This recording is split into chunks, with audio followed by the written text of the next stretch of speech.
डिपुओं में बहुत ही सही तरीके से नारेबाजी की। हमारे डीपीएस के साथियों ने भी सहयोग किया, कॉन्ट्रैक्टर के भी कुछ भाई हमारे साथ आए। मुझे खुशी है, मैं उन लोगों का भी स्वागत और अभिनंदन करता हूं कि जिस तरह हम नो वर्क नो पे के लोगों ने हम लोगों ने उसको बोला कि भैया हमारा आंदोलन जो है कंटिन्यू रहेगा, आपके पास नहीं होगा लेकिन हम लोग जंतर मंतर पर करेंगे। और इसमें जो डेट फिक्स किया है उसके बाद यह है उसकी जो और उसकी राखी कौन करेगा, उस पर पैरा कौन देगा। काम करना साथियों आपके दाम पे लीडर। सबसे पहले आप सभी को मेरा नमस्कार। साथियों, आज से 10 वर्ष पहले जो सपना हमने देखा था कि नो वर्क नो पे के लोग किस तरह एक सूत्र में बंध जाए, वो आज दिन पूरा हो गया मेरा सपना।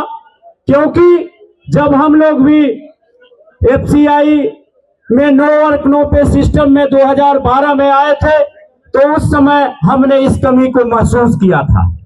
सारे वक्ताओं ने बहुत ही अच्छे तरीके से नो वर्क नो पे सिस्टम की जो कमियां हैं, जो वर्तमान समस्याएं हैं, उनसे कैसे निकला जाए, तमाम बातों पर बात की। समय बहुत कम है।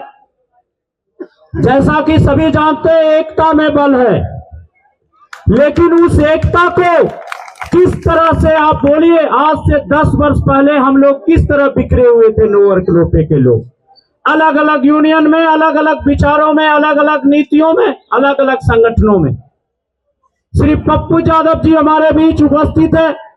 2014 में हमने फगवाड़ा से शुरुआत की थी कि नो वर्क नो पे के जब तक लोग अलग अलग संगठनों में रहेंगे तो हमारी मांगों को सही तरीके से ना तो एफसीआई के पास ना तो सरकार के पास अच्छी तरीके से उठाया जाएगा।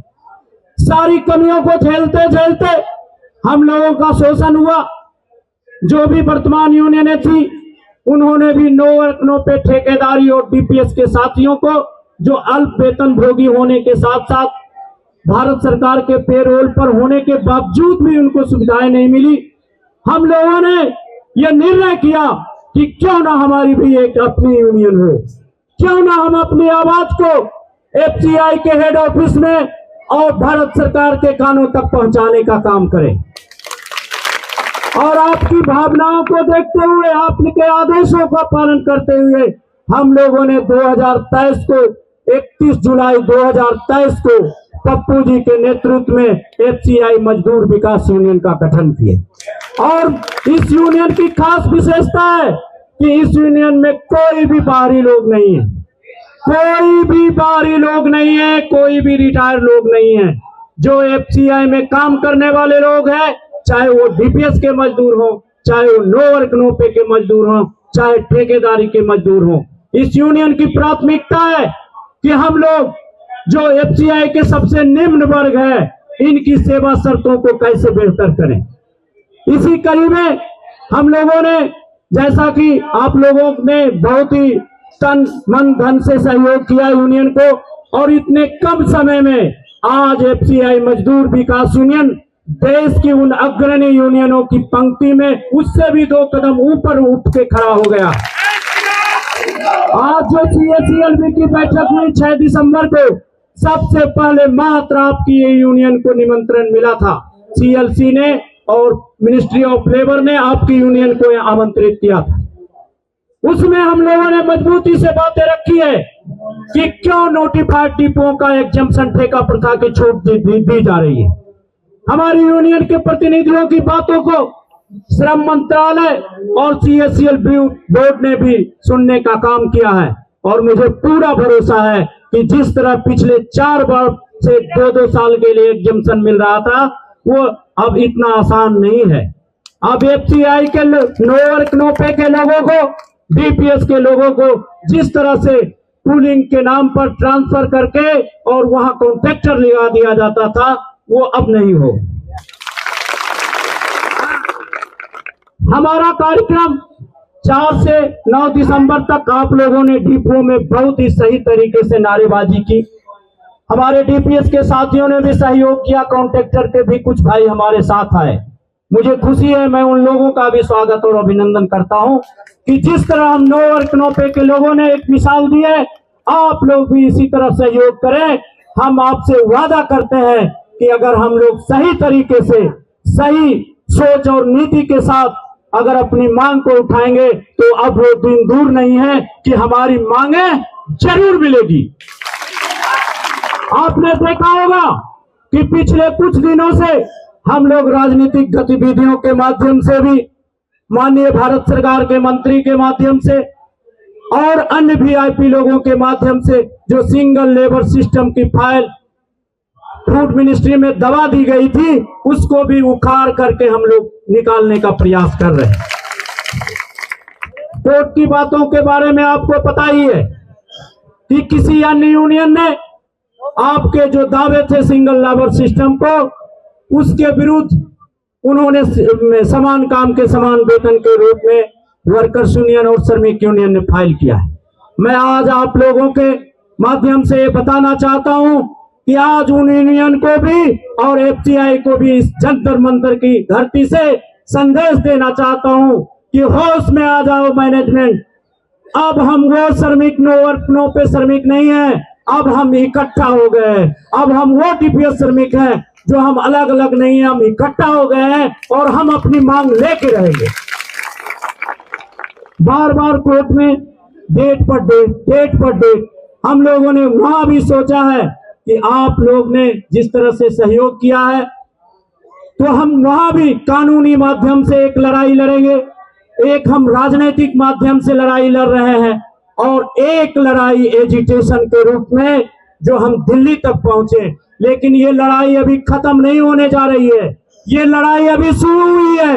अभी आगे लड़ाई बहुत है, अभी आगे बहुत संघर्ष करना है। आप लोग तैयार हो?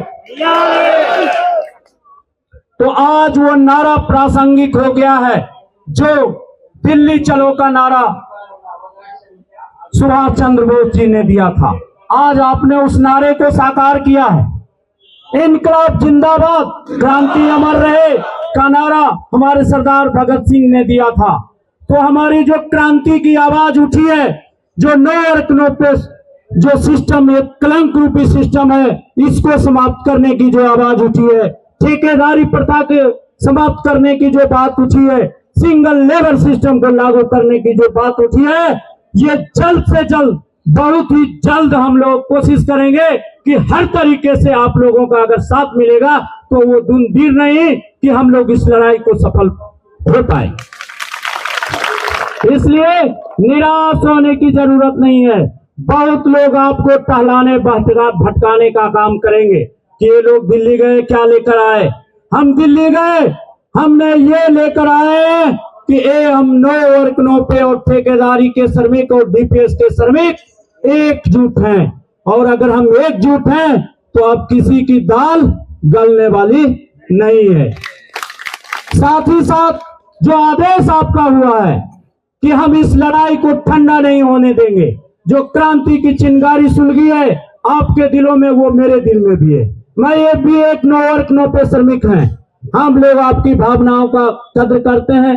कुछ लोगों ने कहा कि हेडक्वार्टर पर प्रोग्राम था, मुझे जाना चाहिए। मैं उन लोगों का भी शुक्रिया अदा करना चाहता हूं, मेरी भी इच्छा वही थी।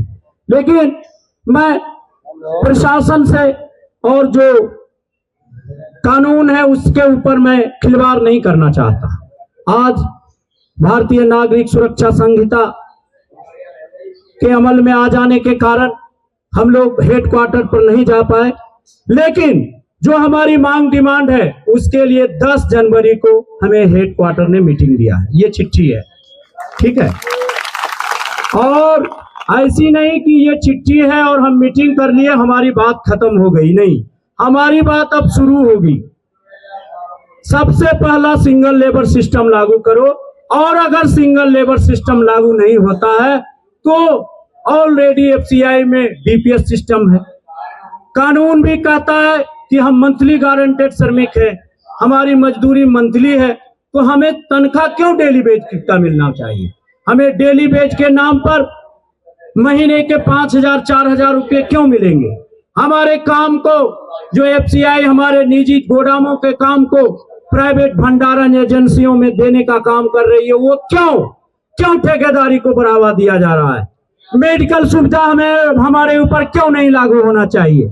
रोटेशन बुकिंग के नाम पर जहां का फीस रेट कम है वहां के श्रमिकों को 300-400 बोरियां मिनिमम वेज के नाम पर डुबाया जा रहा है। इसको तुरंत से तुरंत बंद करवाने का काम करेंगे हम लोग। समय इजाजत नहीं देती। मैं अस्वस्थ हूं, आप लोगों में से बहुत लोग जानते होंगे। मैं आज ये कहना चाहता हूं कि आज के बाद हम जाएंगे तो सबसे पहले 10 जनवरी का इंतजार करेंगे। उस दिन हमारे जो मुख्य नेता हैं, बात होगी कि किस रीजन से कितने लोग आएंगे, दिल्ली आएंगे उस मीटिंग में, और हम लोग आमने सामने मैनेजमेंट से आंख मिला के कि ये जो आंख मिचौली का पिछले 29 वर्षों से खेला चल रहा है वो अब चलने वाला नहीं है। तो सबसे पहले 1 by 1 जितनी भी हमारी डिमांडें हैं, 1 नंबर में सिंगल लेबर सिस्टम, 2 नंबर में हमारा मंथली गारंटीड वेज की, मेडिकल सुविधा की, और तमाम जो हमारी मांग है उस पर हम बारी बारी से सुनेंगे। उसमें से अगर आपकी समस्याओं का समाधान होता दिख रहा होगा तब तो ठीक है, नहीं तो फिर हम जितनी ताकत लगाए हैं उससे और दुगुना और तिगुना ताकत लगा के हम लोग डीप स्तर पर संग्राम छेड़ने का काम करेंगे। ये वास्तव में सच है कि हम लोग एफसीआई में काम करते हैं। ये भारत सरकार की सबसे जनोपयोगी संस्था है। हमने कोरोना के अंदर कितने हमारे भाई कोरोना के शिकार हो गए, लेकिन अपने मौत को गले लगाना स्वीकार किया। लेकिन भारत सरकार की जो संचालित योजनाएं थी, राष्ट्रीय खाद्य सुरक्षा योजना, MDM, ये मिलिट्री के जवानों के लिए जो हमारा जाता है अनाज, उनकी जो कल्याणकारी योजनाएं थी, हम लोगों ने संचालित किया, हम लोगों ने कार्यान्वित किया। लेकिन दुर्भाग्य है कि हम लोगों को जो उचित इंसाफ मिलना चाहिए वो नहीं मिला। इसलिए तमाम भाई आज ये प्रण करें कि आज के जाने के बाद और 10 जनवरी की जो आपका आदेश होगा, जो यूनियन के हमारे आपके नेता जो आपको आदेश देंगे, तो फिर डिपो स्तर पर चाहे वर्क टू रूल करना पड़े 135 का, चाहे काम बंद करना पड़े, चाहे जो कुछ भी करना पड़े। लेकिन एक बात मैं आप लोगों को बोलना चाहता हूं, मैं गया भारतवर्ष के कई डिपोओं में जहां का SOR बहुत कम है। हमारे भाई डर किस बात का भाई? आप एक सरकारी संस्था में काम करते हैं, कई जगह मैंने देखा कि 300 400 बोरे का काम करते हैं, वो ना करें। आप जितना 135 से ज्यादा नहीं करना है। अगर आप जरूरत से आप मिनिमम वेज ये बाध्य नहीं करता कि आपको इतने बोरे का काम करना है। मिनिमम वेज एक संरक्षण है कि आपको चाहे जितना भी काम करेंगे तो आपको मिनिमम वेज दिया जाएगा। इसलिए उन भाइयों से भी अनुरोध है कि थोड़ा सा जो बोरे का आप नॉन ज्यादा कर रहे हैं उसको भी कम करने का काम करें। 135 बोरी का काम 10 जनवरी के बाद जो आदेश होगा उसके बाद हम लोग निर्णय लेंगे। अभी तो क्या कहें, जब वो मीटिंग हो जाएगी उसके बाद हम लोग सारी नीतियां बनाएंगे, आप लोगों से भी फीडबैक लेंगे। ये यूनियन में सभी नेता, हम जितने भी भाई हैं, एक अशोक, एक विनय, एक राजकुमार, एक अतुल, एक मलुक मसीह नहीं है, आ गए हमारे सुरजीत भाई, थोड़ा लेट हो गए। हम सभी लोग नेता हैं, इसमें सभी नेता हैं, सभी मजदूर हैं, सभी बोरी में उठाने वाले हैं। इसलिए आप लोग अपने आप को कमजोर मत समझना। मजदूर कभी कमजोर नहीं हो सकता है। मजदूर अगर अपनी जिद पे आ जाए तो अपनी मांग लेके रहेगा। इसलिए आप लोग शांतिपूर्वक, समय हो गया है, शांतिपूर्वक आप लोग अपने अपने डिपो जाएं। और पप्पू बोले नहीं, आज जो हमें यहाँ इकट्ठा हुए हैं,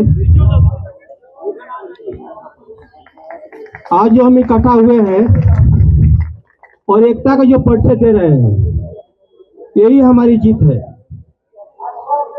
हमारी जो नाराबाजी फील्ड में हुई, जिससे प्रभावित होकर एफसीआई ने आज जो हमारा आंदोलन हो रहा है उसके एक दिन पहले ये लेटर जारी करते हैं कि आपको भैया 10/1/2025 को आपकी जो मांग है उस पर चर्चा है, तो उसका समाधान होते हम बुलाते हैं, आप आंदोलन वापस ले लो। हम लोगों ने उसको बोला कि भैया हमारा आंदोलन जो है कंटिन्यू रहेगा, आपके पास नहीं होगा लेकिन हम लोग जंतर मंतर पर करेंगे। और इसमें जो डेट फिक्स किया है उसके बाद अगर ये पूरा विश्वास है कुछ ना कुछ होगा, अगर नहीं होगा तो मेरा जो है आंदोलन या दिल्ली लेवल पर या गोदाम लेवल पर कंटिन्यू रहेगा।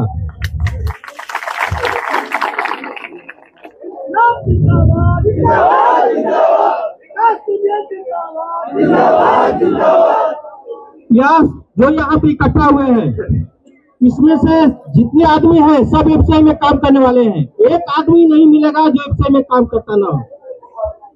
सारा एफसीआई में काम करने वाले हैं, सारा बोरी उठाने वाले हैं। सबको दुख मालूम है कि क्या नोट सिस्टम में चल रहा है, क्या ठगदारी में चल रहा है।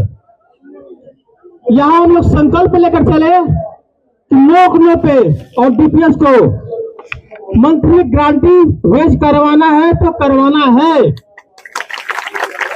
चाहे इसके लिए हमको किसी भी हद तक जाना पड़े। इसी के साथ में अपना बात समाप्त करता हूं क्योंकि काफी समय हो चुका है। धन्यवाद।